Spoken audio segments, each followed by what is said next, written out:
Dito na tayo sa may kalsada, guys. Na-delete ko yung isang video ko, guys. Ayan, good morning everyone. So, ayan, mainit ngayon dito sa Singapore.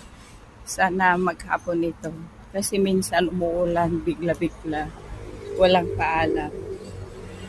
Saan kaya yung mga chicken dito sa roadside?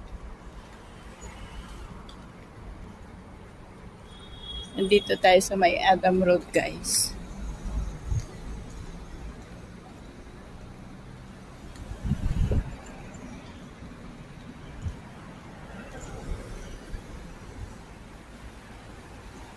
Ayan, ito ang bus stop.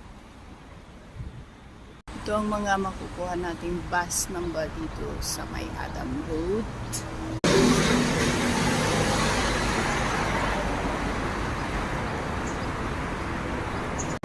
So, itong road na ito, guys, diretso sa may Botanic Garden.